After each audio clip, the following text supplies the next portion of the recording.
السلام عليكم ورحمة الله وبركاته. بسم الله والحمد لله والصلاة والسلام على رسول الله وعلى آله وأصحابه أجمعين.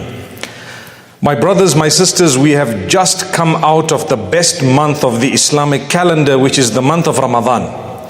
You and I know that the most important organ that we have is the heart.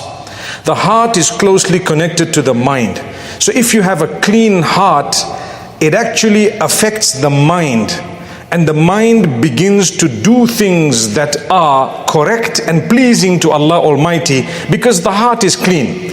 This is taken from the hadith of the Prophet ﷺ when he says, ألا وإن في الجسد لمضغة إذا صلحت صلح الجسد كله وإذا فسدت فسد الجسد كله. Behold, in the body there is a piece of flesh. If it is good and pure, clean, the whole body will be good, pure and clean. And if it is dirty, filthy, then the whole body will be dirty, filthy, corrupt, sinful, etc. Behold, that organ is the heart. Ala wa hiya al-qalbu. Behold, it is the heart. Now, to cleanse the heart is the duty of every Muslim. How do I clean my heart? It is supposed to be a question you ask yourself on a daily basis. How do I clean my heart? What should I do to clean my heart? If you think you do not need to clean your heart, you have a problem. And if you think that you have arrived at a level where your heart is pure and clean, you have an even bigger problem. Because shaitan makes us believe that we are better than others. Shaitan makes us believe that we do not require attention. Yet a true believer knows that from the beginning to the end, he will always require attention. He will always require improvement. The one whose 2 days are the same without improvement is the one at loss. So imagine if the second day is worse than the first. What type of a loss would you expect? If both your days are the same, today and tomorrow, the same, in terms of goodness, then you are at a loss. Tomorrow is supposed to be better than today, and today is supposed to be better than yesterday. But it is only a person whose heart is diseased who begins to think, I'm okay, I don't need attention. So let's ask ourselves every day, what can I do to improve the condition of my heart? Number one, الَّذِينَ آمَنُوا وَتَطْمَئِنُّ قُلُوبُهُم بِذِكْرِ اللَّهِ أَلَا بِذِكْرِ اللَّهِ تَطْمَئِنُّ الْقُلُوبِ. Definitely, the believers are those whose hearts are cleansed by the remembrance of Allah. It's only the believers whose hearts are cleansed by the remembrance of Allah. For indeed, it is the remembrance of Allah that causes the cleansing of the heart. How do you remember Allah? My brothers, my sisters, number one, learn to develop a relationship with the words of Allah and the Quran. Not just in Ramadan, we are out of Ramadan, but right now, in the month of Shawwal and beyond. What is your connection with the word of Allah? Do you make an effort with it? If not, your heart cannot be pure. It's impossible. That's the word of the owner of the hearts.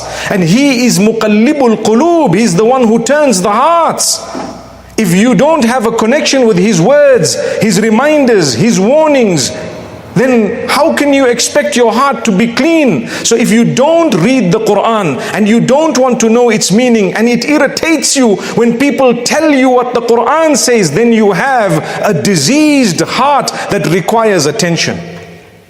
Imagine if I were to tell you that you have a physical disease and sickness. Let's go to the doctor, and the doctor says, go right now and get it sorted out. You would rush. You would spend whatever resources you have in order to ensure that your heart doesn't stop beating. But spiritually, your heart could have stopped beating a long time back. And Allah is telling you that you will only achieve the calmness, the contentment of the heart, and the cure of the diseases of the heart through the Quran. يا أيها الناس قد جاءتكم موعظة من ربكم وشفاء لما في الصدور وهدى. Allah speaks about the Quran and He addresses all the people, and He says, what I've sent to you is not just something to read, but it is It has in it cure for what lies in the chests, meaning your hearts, the diseases of your heart. The Quran has cure in it. The Quran has a reminder in it for all of us. If you don't want to take Allah's reminder, whose reminder do you want? So develop a relationship with the Quran beyond Ramadan, then you are successful. Develop a relationship with the repetition of the praise of Allah with understanding. So don't just say Subhanallah, Alhamdulillah, La ilaha illallah, Allahu Akbar without thinking of what you're saying. Repeat those words every day. They are the most powerful words of dhikr that you have. They are so heavy on the scale, so light on the tongue. They will help you, they will improve you. But think about what you're saying. You're praising your Lord who made you. He is the greatest, He is the highest, He is the biggest, He is the supreme. Glory be unto Him, etc., etc. Repeating those beautiful words as per the teaching of Muhammad sallallahu alayhi wasallam will definitely help cleanse your heart. Then learn to love those who are poor. Hubb al-masakin is something the Prophet ﷺ used to ask Allah, oh Allah, grant me the love of those who are poor, those who are downtrodden, the broken-hearted. Learn to love them, look out for them, greet them, talk to them, give them a word of goodness, reach out to them, give them something, help them in their problems and difficulties, and you will find your heart will purify itself. Learn to divorce yourself from material items beyond a certain point. Everyone loves good things. Everyone loves wealth. In fact, it has been beautified for mankind. Part of the test of Allah is that this has been beautified in order to test us. Who will go and get it against what Allah has ordained, and who will only get what is permissible and halal. You have the opposite gender, beautified for mankind. You have wealth, beautified for mankind. You have so much more that is beautified. Your conveyance, your motor cars, your motor vehicles, your horses, your camels, whatever else it may be, beautified for mankind as a test. Allah wants to test you. Are you going to go and get it haram, or you're going to get it halal? That's all.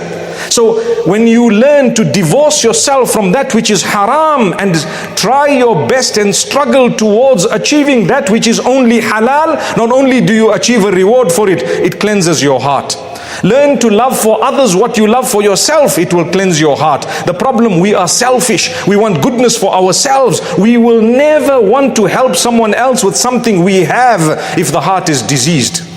The only time you love for others on every level what you love for yourselves is when your heart is free from disease. We must ensure that we look at those who are in need and ask ourselves, how can I help? Don't worry about what others are doing. People say, oh, you weren't supporting this cause and you were against that cause and this cause, when they themselves have damaged that cause more than anyone else, because they can't see their own faults. They can only see the faults of others. And sometimes it is so bad, the jealousy and the envy in the heart, and the heart is so diseased that let alone seeing the faults of others, even what is right in them looks like a fault, because your heart is diseased.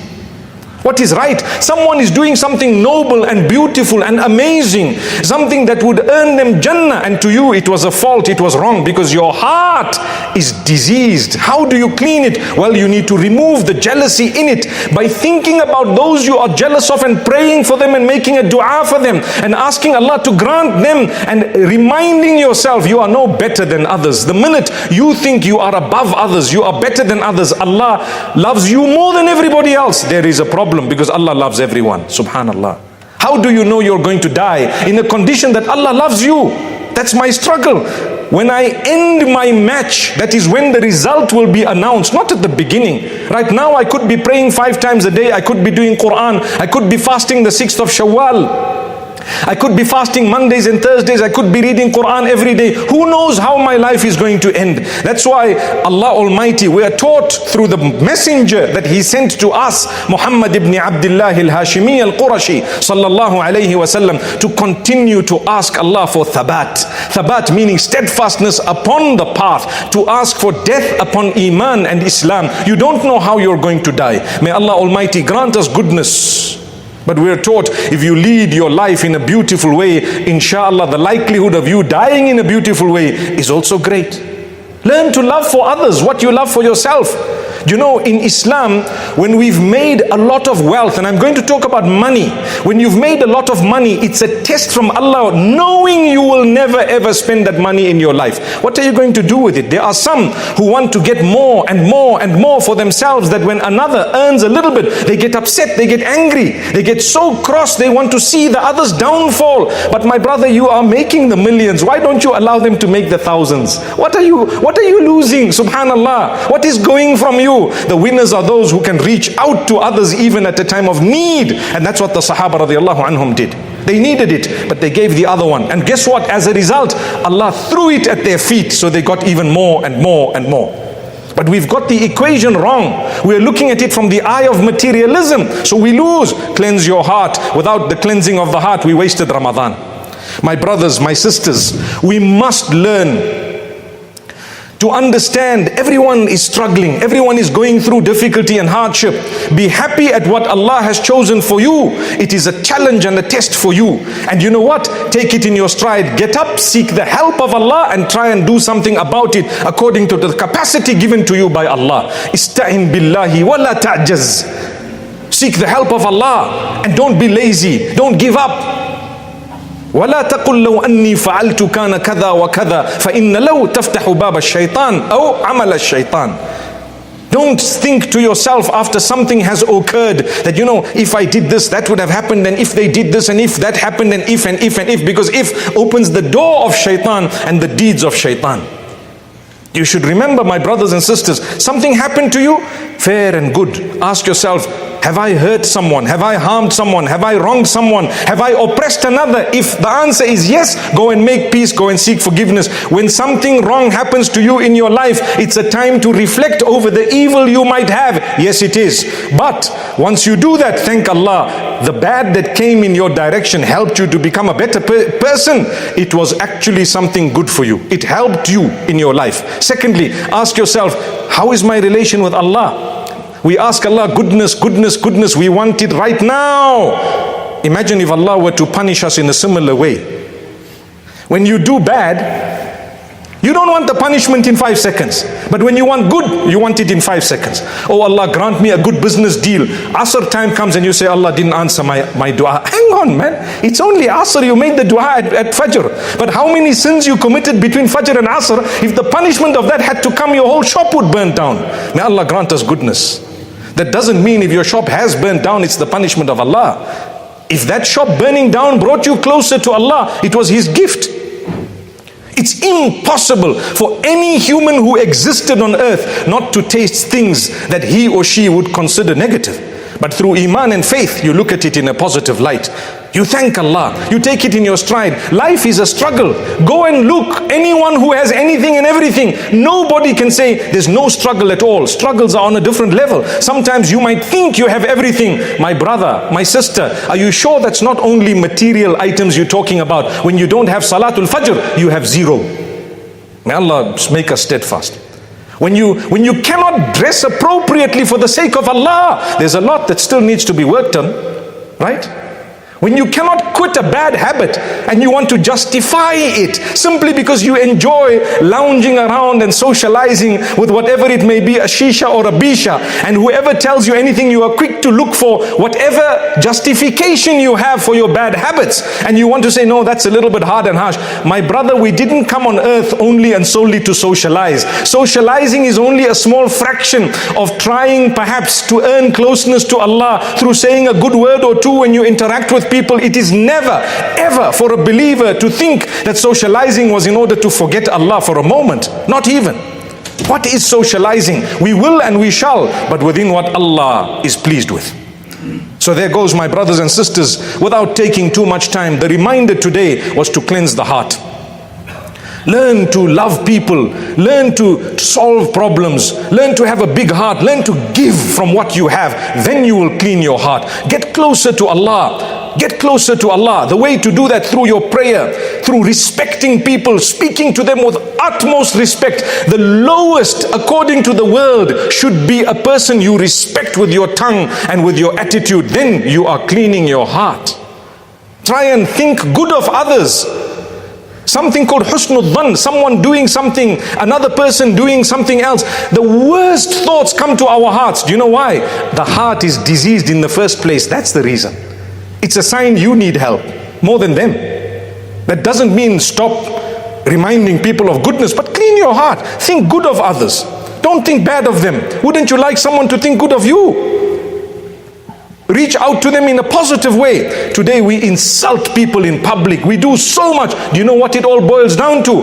Ala wa inna fil jasadi la mudghah idha salahat salaha al jasadu kulluhu wa idha fasadat fasada al jasadu kulluhu ala wa hiya al qalbu. Behold, in this body there is a piece of flesh. If it is good and pure and clean, the whole body will be good and pure and clean on every level. And if it is dirty, diseased, sick and ill, then the whole body will be just so.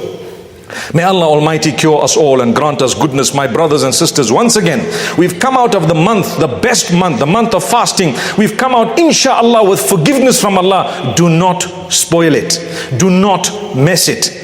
Continue with your salah, continue with your Quran, continue with your dhikr, continue with your charities on a daily basis, even if it is $1. Allah will open your doors. One day you will give a charity at a time when the acceptance is happening and you will be accepted. May Allah accept us all. أقول قولي هذا وصلى الله وسلم وبارك على نبينا محمد.